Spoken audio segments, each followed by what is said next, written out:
मिट्टी के पुतले। एक मक्खी एक हाथी के ऊपर बैठ गई। हाथी को पता न चला मक्खी कब बैठी। मक्खी बहुत भिनभिनाई आवाज़ की और कहा, भाई तुझे कोई तकलीफ़ हो तो बता देना, वजन मालूम पड़े तो खबर कर देना, मैं हट जाऊंगी। लेकिन हाथी को कुछ सुनाई ना पड़ा। फिर हाथी एक पुल पर से गुजरने लगा। बड़ी पहाड़ी नदी थी, भयंकर गड्ढा था। मक्खी ने कहा कि देख, दो हैं, कहीं पुल टूट ना जाए। अगर ऐसा कुछ डर लगे तो मुझे बता देना, मेरे पास पंख है, मैं उड़ जाऊंगी। हाथी के कान में थोड़ी सी कुछ भिनभिनाहट पड़ी, पर उसने कुछ ध्यान ना दिया। फिर मक्खी के विदा होने का वक्त आ गया। उसने कहा, यात्रा बड़ी सुखद हुई, साथी संगी रहे, मित्र बने, अब मैं जाती हूँ, कोई काम हो तो मुझे कहना। तब मक्खी की आवाज़ थोड़ी हाथी को सुनाई पड़ी और हाथी ने कहा, तू कौन है? कुछ पता नहीं कब तू आई, कब तू मेरे शरीर पर बैठ गई, कब तू उड़ गई, इसका मुझे कुछ पता नहीं। लेकिन मक्खी तब तक जा चुकी थी। कहते हैं हमारा होना भी ऐसा ही है। इस बड़ी पृथ्वी पर हमारे होने ना होने से कोई फर्क नहीं पड़ता।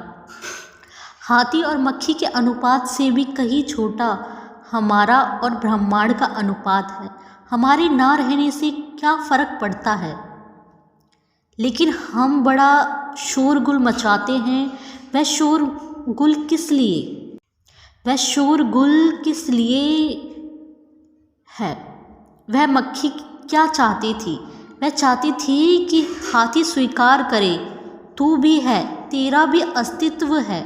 वह पूछना चाहती थी, हमारा अहंकार अकेले नहीं जी सकता, दूसरे उसे माने तो ही जी सकता है। इसलिए हम सब उपाय करते हैं कि किसी भांति दूसरे उसे माने, ध्यान दे, हमारी तरफ देखें और हमारी उपेक्षा न हो।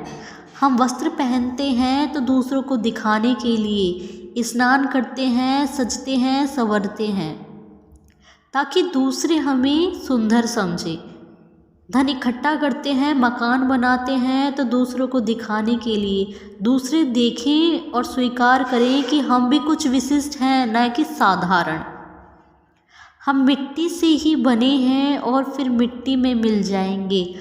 हम अज्ञान के कारण खुद को खास दिखाना चाहते हैं, वरना तो हम बस एक मिट्टी के पुतले हैं और कुछ भी नहीं। अहंकार सदा इस तलाश में रहता है कि वे आंखें मिल जाएं जो मेरी छाया को वजन दे दें। याद रखना चाहिए, आत्मा के निकलते ही यह मिट्टी का पुतला फिर मिट्टी बन जाएगा।